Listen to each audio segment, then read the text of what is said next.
Ya, langsung saja kita akan bergabung dengan Kartika Oktaviana dan akan melihat bagaimana jalannya perbincangan dengan Gubernur DKI Jakarta Joko Widodo di sana. Kartika. Ya, terima kasih Elvita. Selamat pagi pemirsa. Dan seperti yang saya sudah janjikan tadi bahwa pagi ini saya akan berbincang dengan Gubernur DKI Jakarta Joko Widodo. Selamat pagi Pak Jokowi. Terima kasih banyak sudah hadir bersama dengan Bincang Pagi Metro TV pagi ini. Tapi kita akan berbincang lebih jauh mengenai permasalahan pembenahan Jakarta, terutama dengan proyek MRT setelah jeda berikut ini Pak Jokowi. Pemirsa tetaplah bersama kami. Bincang Pagi akan segera kembali.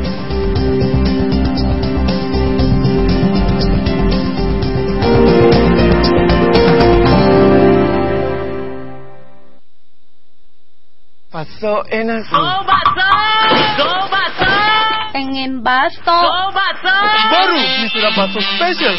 Sayurannya banyak, ada bal-balnya. Ada bakso, bisa kapan aja, di mana aja. Baru ini sudah bakso.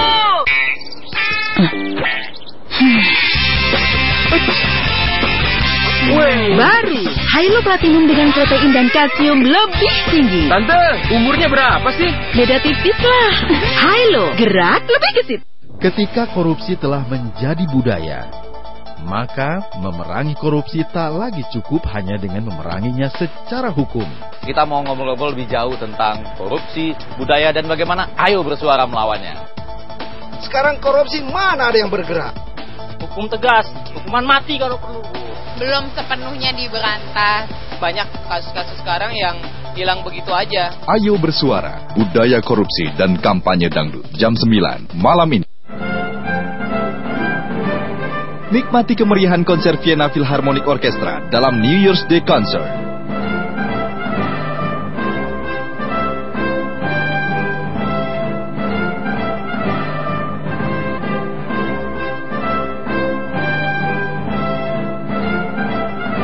New Year's Day Concert, Sabtu 11 Januari jam setengah 9 malam. Kini, Sudut Pandang hadir setiap Sabtu jam setengah 11 malam.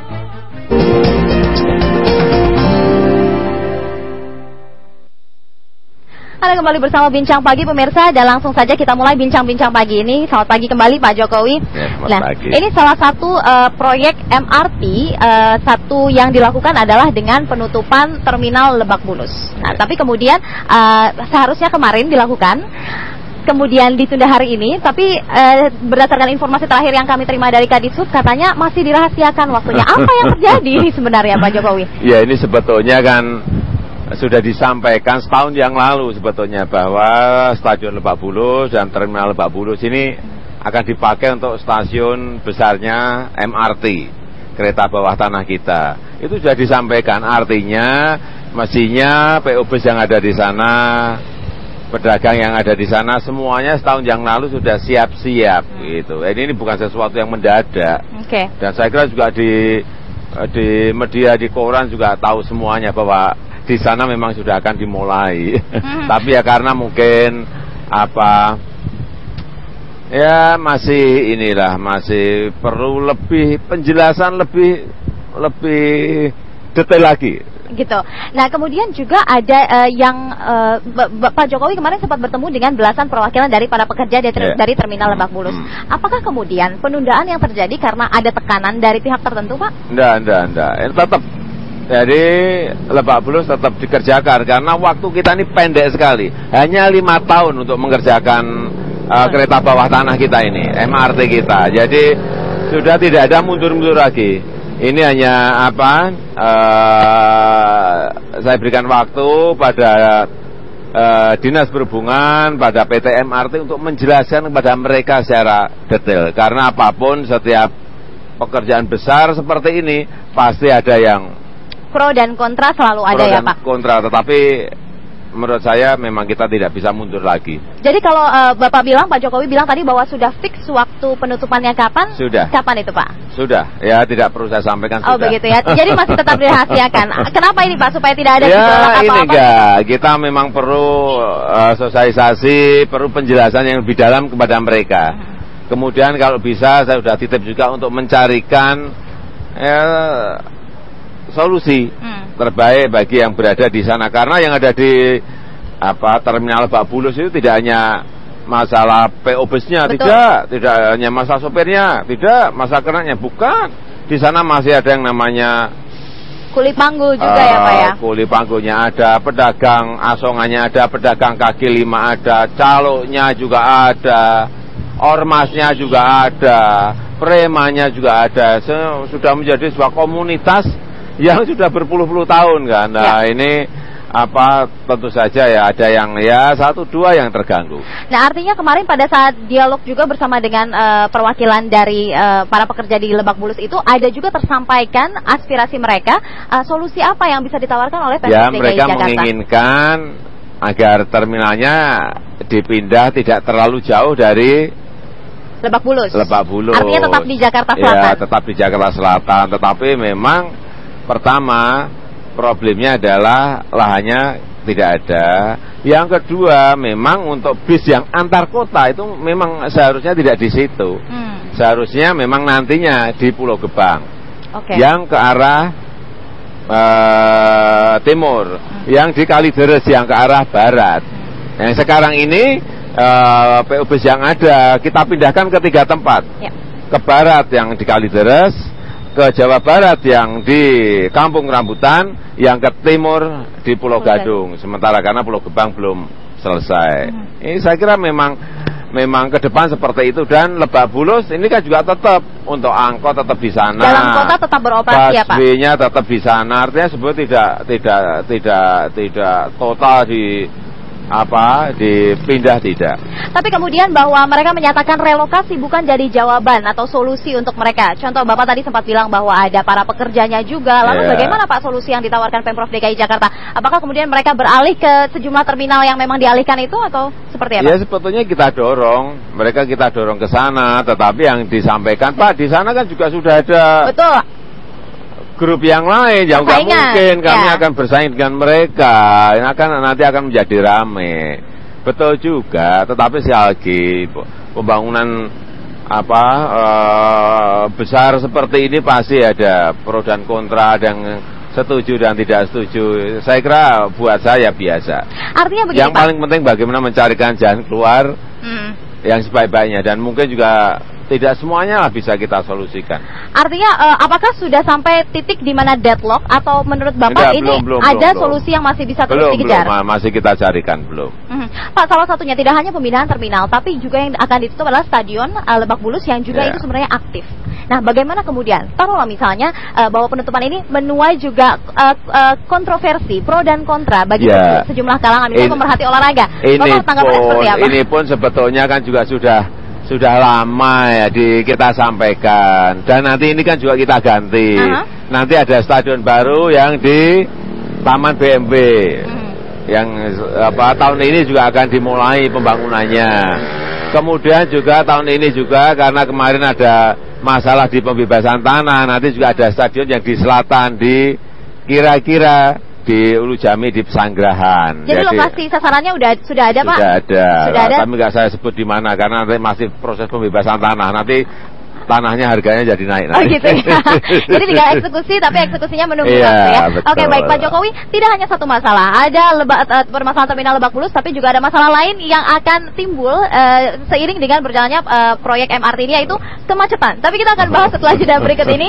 Pak Jokowi, pemirsa Bincang Pagi masih akan kembali setelah jeda berikut ini. Tetaplah bersama kami.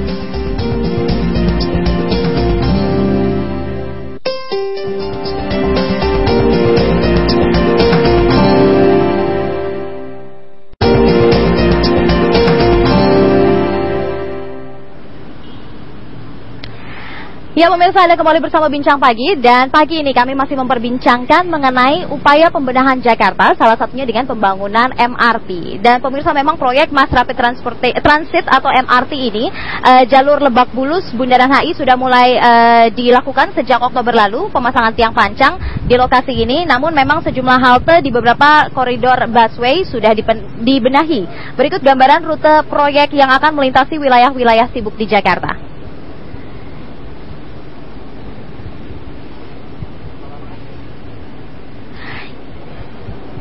Ya, MRT ini memang digagas pada masa pemerintahan Fauzi Bowo. Panjang lintasan tahap pertama rute Lebak Bulus hingga Bundaran HI ini mencapai 15,7 km. Dan daya angkut mencapai 1.500 penumpang, sementara kecepatan maksimal 120 km per jam. Target waktu pembangunan diprediksi antara 4 hingga 4,5 tahun, dan pembangunan tahap pertama ini diprediksi juga menelan biaya 12 triliun rupiah.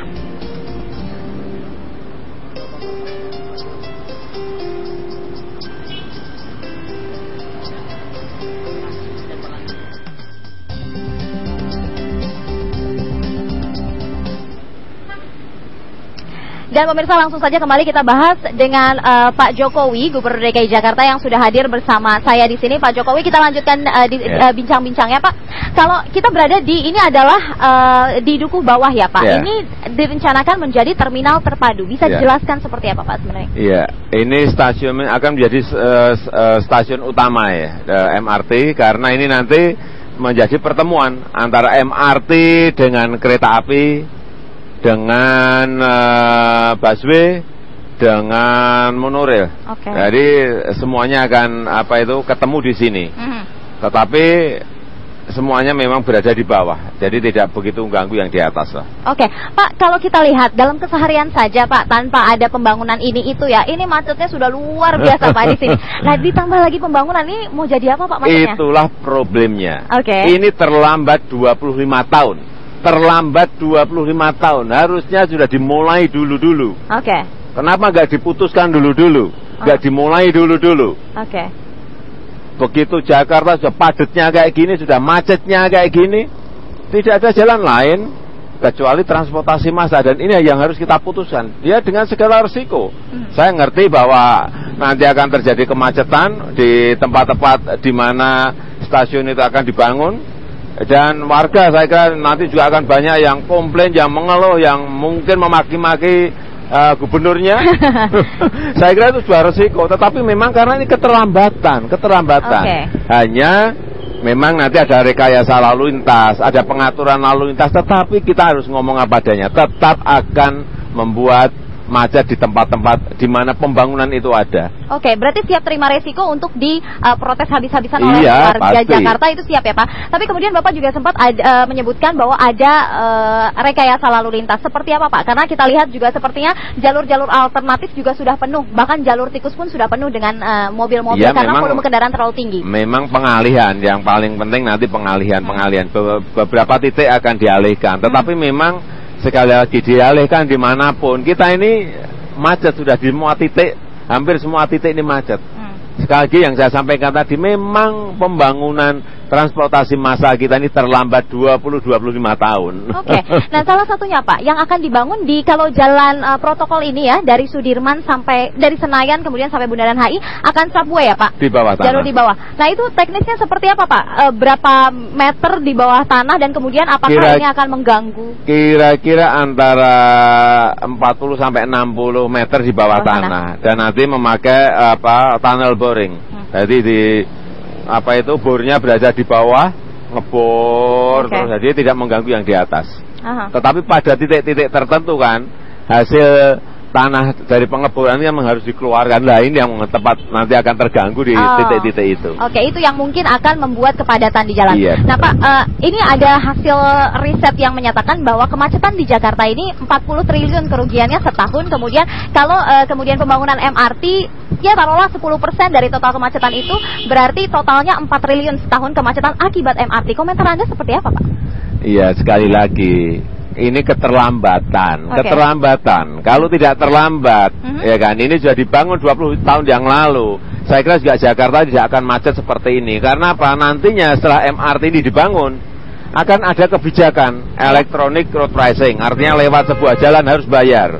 Akan ada pajak parkir yang tinggi di tempat-tempat yang ada di Jakarta. Akan ada pajak progresif yang juga akan kita naikkan tinggi untuk kendaraan baru, kendaraan terutama mobil, sehingga orang terdorong untuk naik busway, orang akan terdorong untuk naik MRT, orang akan terdorong untuk naik kereta api, orang akan terdorong untuk masuk naik ke monorail. Memang arahnya ke sana, dan semua negara melakukan itu, semua kota melakukan itu. Betul. Kita terlambat. Oke, berarti optimisme untuk mencapai semua itu Pak, artinya orang-orang yang sekarang terbiasa menggunakan kendaraan pribadi, artinya tidak hanya fasilitas tapi budaya Pak, budaya yang harus kemudian juga dibangun di masyarakat. Ditargetkan berapa lama Pak?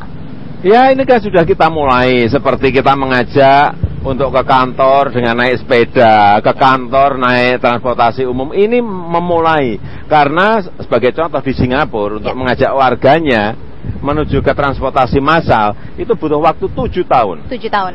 Di sini menurut saya nanti pas, moga-moga ini pas selesai, kira-kira 4-5 tahun yang akan datang, warga kita sudah siap menuju ke sana. Karena sebelum itu ERP sudah akan kita berlakukan untuk koridor-koridor tertentu.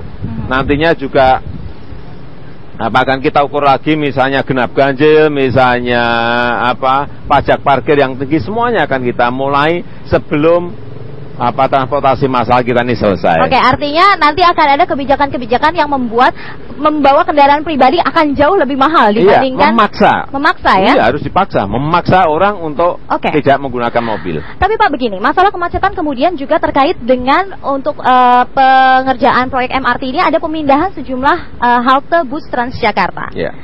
Terutama ini di salah satunya adalah di Bundaran Hotel Indonesia. Itu adalah pusat kemacetan juga bisa dibilang begitu Pak. Bagaimana ini akan dilakukan?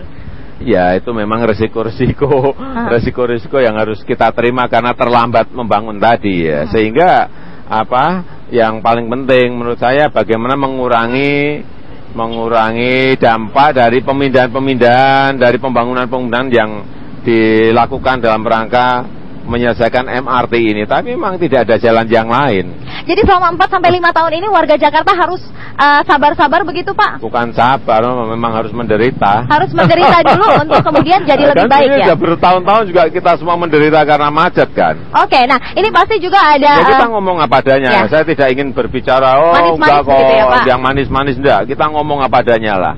Oke. Nah pasti ini juga akan ada banyak warga Jakarta yang ingin mengungkapkan bagaimana kekhawatiran mereka atau optimisme mereka terhadap pembangunan MRT ini. Tapi nanti kita akan bahas setelah jeda berikut ini Pak Jokowi. Pemirsa tetaplah bersama kami, Bincang Pagi masih akan kembali setelah jeda berikut ini.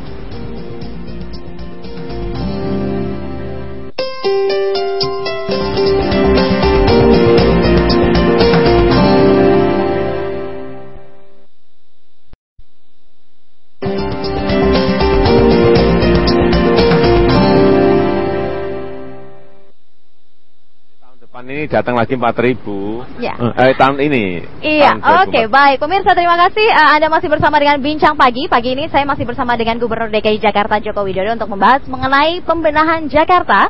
Salah satunya adalah dengan pembangunan MRT. Namun sebelum saya lanjutkan dialog dengan bincang-bincang dengan Pak Jokowi, ada informasi yaitu mengenai menindaklanjuti rencana penutupan terminal Lebak Bulus oleh Pemprov DKI Jakarta. Seluruh loket penjualan tiket di terminal Lebak Bulus segera ditutup. Lalu bagaimana tanggapan masyarakat yang sehari-hari beraktivitas di terminal ini? Berikut laporan Andini Effendi yang memotret aktivitas di salah satu terminal paling sibuk di Jakarta Selatan itu.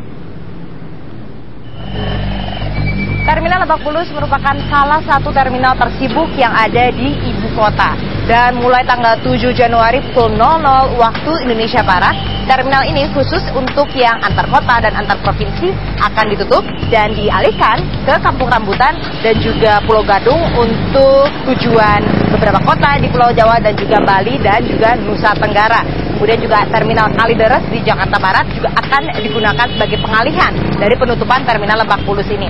Seperti Anda lihat di belakang saya ini memang ada untuk angkutan kota yang masih akan terus beroperasi, namun khusus untuk akap sendiri tidak akan beroperasi lagi. Dan artinya mereka tidak akan bisa melayani sekitar 1.000 hingga 1.500 penumpang. Bagaimana imbasnya penutupan ini terhadap pedagang-pedagang asongan yang ada di terminal ini? Dan tidak hanya itu juga, tapi juga supir yang sudah lama beroperasi di terminal Lebak Bulus ini.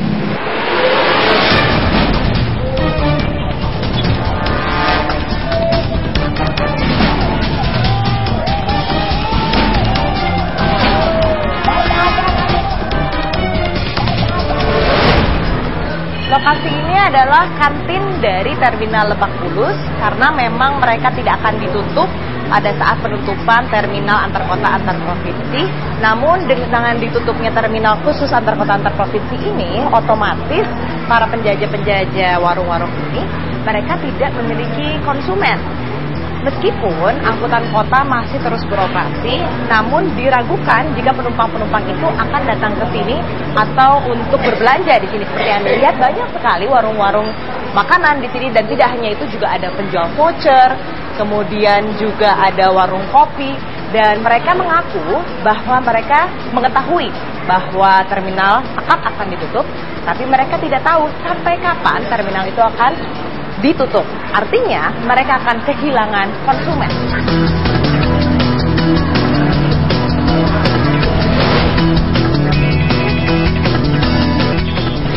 Kita akan bertanya-tanya kepada salah satu pemilik kios. Ini ada Pak Otong yang sudah berjualan kurang lebih dari sejak terminal Lebak Bulus ini dibuka atau dari tahun 89. Selamat siang Pak Otong. Oh, selamat siang. Pak Otong, ini sudah mengetahui kalau misalnya penutupan terminal akan diberlakukan?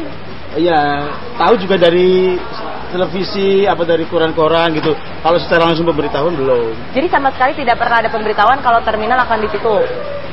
Kalau pemberitahuan mungkin khusus untuk akap ya, untuk pedagang sih tetap kita berdagang. Cuman saya yakin ya kena imbasnya juga. Imbasnya gitu. Gimana tuh Pak? Otomatis kalau akap nggak masuk, penumpang-penumpang pun kan nggak ada. Lalu siapa yang mau ikut? Supir-supir pun istilahnya mau nganterin siapa? Emang berapa sehari itu bisa dapat berapa sih Pak kira-kira? Omsetnya? Iya. Ya 800-900.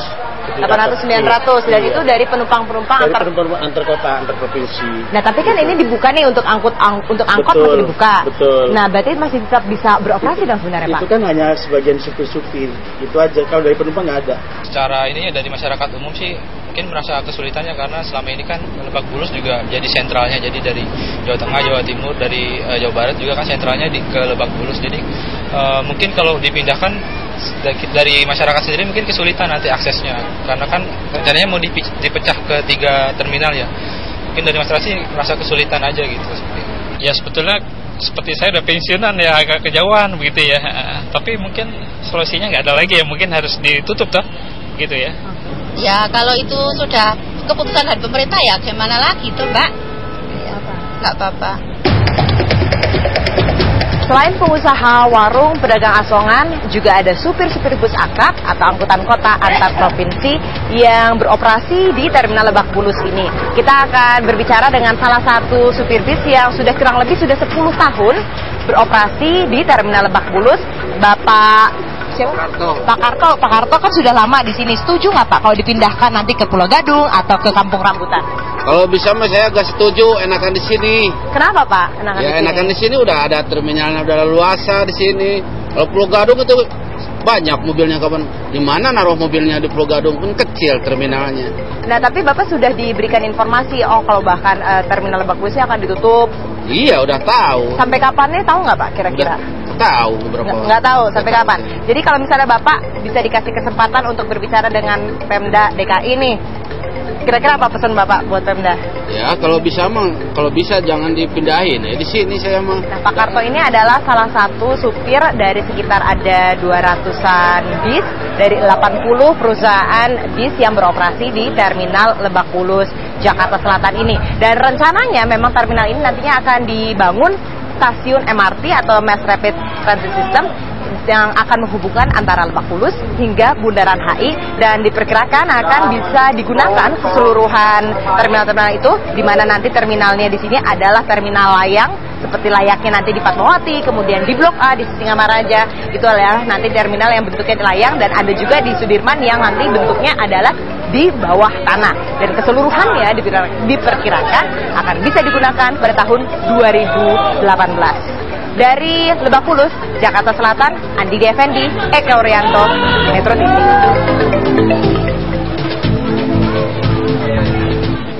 Ya, itu dia tadi laporan dari Andini Effendi dari Lebak Bulus. Dan seperti yang tadi diutarakan, tapi memang penutupan dari Terminal Lebak Bulus sampai saat ini masih dirahasiakan. Sudah ada kepastian jadwalnya, tapi dari Pemprov DKI Jakarta, Pak Gubernur pun belum mau mengungkapkan kapan akan benar-benar ditutup. Nah, kemudian juga tadi kami sempat memperbincangkan bahwa keresahan warga tentunya pasti warga Jakarta tentunya pasti akan dirasakan seiring berjalannya dengan pembangunan proyek MRT. Kita langsung tanyakan kepada warga Jakarta.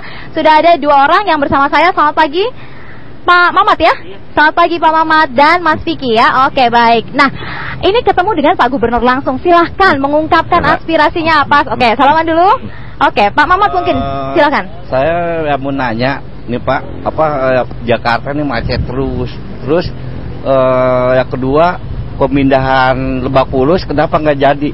Itu ya seorang pemimpin mesti tegas Pak, rakyatnya sekarang kalau nggak tegas iya, nah, jadi banyak maunya lah ya. Oke, gitu, pertama soal kemacetan, kedua soal Lebak Bulus ini kenapa nggak ditutup-tutup begitu ya, harus tegas begitu ya Pak? Iya, seorang pemimpin. Oke, terima kasih Pak Mamat dan berikutnya Mas Vicky silakan. Ya. Selamat pagi Pak Jokowi. Selamat pagi.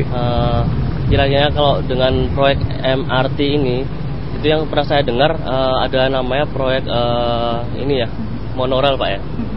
Itu kira-kira perbedaan antara proyek monorail dengan MRT itu apa ya Pak ya? Untuk yang kedua, kira-kira untuk yang mendukung infrastruktur di pembangunan proyek MRT ini apa ya Pak ya? Dan yang terakhir Pak ya, kebetulan kan saya berhari-hari itu kan naik kereta api Pak ya, dari Tangerang sampai ke Sudirman Pak ya, Jakarta ya. Nah itu apakah di Tangerang nantinya itu akan dibangun MRT seperti yang di Jakarta saat ini Pak ya, untuk mengurangi kemacetan di Jakarta? Terima kasih. Oke, baik. Di sini aja nggak apa-apa sambil Pak Jokowi jawab. Silakan Pak Jokowi mungkin mau jawab pertanyaan dari Pak Mamat dulu. Iya. Tentang kemacetan tadi lagi-lagi ditanyakan. Lebak Bulus tadi sudah saya sampaikan ya, final memang sudah harus ditutup karena yang namanya pembangunan MRT itu ada targetnya, target selesainya, dan nggak bisa diundur lagi. Ini hanya saya sampaikan kemarin kepada pengemudi, kepada pedagang juga, bahwa pembangunan ini tidak bisa diundur, tetap akan ditutup di baik stadionnya maupun terminalnya. Oke. Ya, jadi hanya kemarin supaya ya situasi tidak panas, dan ini hanya mencari waktu yang tepat saja. Enggak, tetap harus. Saya sudah sampaikan tadi. Kalau ditanya tegas atau tidak, tetap tegas ya Pak? Iya. Setiap pembangunan besar seperti pasti ada risiko-risikonya. Nanti waktu membangun terminal menjadi stasiun menjadi lebih macet, paling yang dimaki-maki juga saya siap. Termasuk menutup Lebak Bulus juga pasti ada risiko-risiko yang harus saya terima, dan itu ya saya kira risiko seorang pemimpin kalau sudah memutuskan itu memang harus. Oke, menjawab ya Pak ya? Harus berani. Oke, nah pertanyaannya Mas Vicky tadi soal yang pertama, bedanya monorail dengan MRT. Oh ya, kalau monorail ini pertama dari segi pendanaan ya. Pendanaan ini pemerintah pusat dan pemerintah DKI. MRT? Iya, MRT-nya. Jadi 51-49, 51 di pemerintah pusat, 49 di pemerintah DKI. Kalau yang monorail itu 100% swasta. Oke. Iya. Kalau monorail ini semuanya di atas tanah. Tapi kalau MRT ini banyak di bawah tanahnya, karena memang ini kereta bawah tanah. Dan daya angkutnya lebih banyak, lebih besar MRT-nya. Oke. Terus kemudian ini mengenai infrastrukturnya Pak, kira-kira yang mendukung proyek MRT untuk infrastrukturnya gimana Pak ya? Ya infrastrukturnya ya infrastruktur pendukung tentu saja ya stasiun-stasiun di atau terminal-terminal di setiap titik ada semuanya. Seperti di sini nanti misalnya yang dari Tangerang, dari Depok, dari Bogor turun dari kereta api bisa langsung masuk ke MRT atau bisa masuk ke busway. Yang turun dari MRT bisa naik ke busway, bisa juga naik ke kereta api untuk terus ke bandara misalnya. Jadi semuanya terintegrasi? Semuanya terintegrasi, semuanya terpadu dalam sebuah desain makro transportasi Jakarta, semuanya sudah. Yang terakhir tadi Pak, kira-kira apakah di daerah Tangerang misalnya, atau nggak di luar Jakarta lah ya, itu akan dibangun seperti yang di Jakarta? Iya, semuanya, ada semuanya. Jadi desain transportasi massal umum kita ini memang menyangkut Jabodetabek. Ada misalnya yang monorail dari Bekasi, Jakarta, Tangerang menuju ke bandara. Ada. Ada juga yang MRT yang di sebelah utara juga sama. Dari Bekasi sebelah barat masuk ke Jakarta di pusat, kemudian ke barat juga melingkar semuanya di Jakarta. Ada semuanya. Ada semua ya, tapi terintegrasi semuanya. Kalau untuk wilayah di luar Jakarta dari Tangerang atau Bekasi itu berapa tahun lagi, Pak? Karena kalau fase pertama kan targetnya 4 sampai 5 tahun. Kemudian... Yang sudah menyangkut di luar Jakarta itu di pemerintah pusat. Oke. Tapi saya terus mendorong agar ini segera diputuskan dan segera dimulai. Baik. Jangan terlambat, karena semua yang namanya infrastruktur transportasi seperti ini, setiap keterlambatan itu biayanya akan semakin mahal, kosnya akan semakin gede. Ya. Dan juga ongkos sosialnya juga semakin gede. Baik, sudah menjawab Pak Mamat dan juga Mas Vicky. Baik, terima kasih. Terima kasih. Oke, baik. Sukses ya. Baik, terima kasih. Dan itu dia tadi ya Pak. Kalau tadi Bapak sempat menyebut bahwa warga Jakarta bersiap-siaplah untuk bersabar menghadapi macet yang mungkin akan dihadapi dalam pembangunan MRT ini. Mungkin Bapak punya pesan atau apa gitu yang bisa dilakukan oleh warga Jakarta? Langsung beralih ke angkutan umum atau bagaimana? Tadi ya sudah disampaikan. Harus lebih sabar. Harus lebih sabar ya. Nah, bagaimana lebih sabar? Lebih sabar dan sedikit demi sedikit mulai pindah ke transportasi kita yang lain, yaitu busway. Kita tahan dulu, pemirsa tetaplah bersama kami akan segera kembali.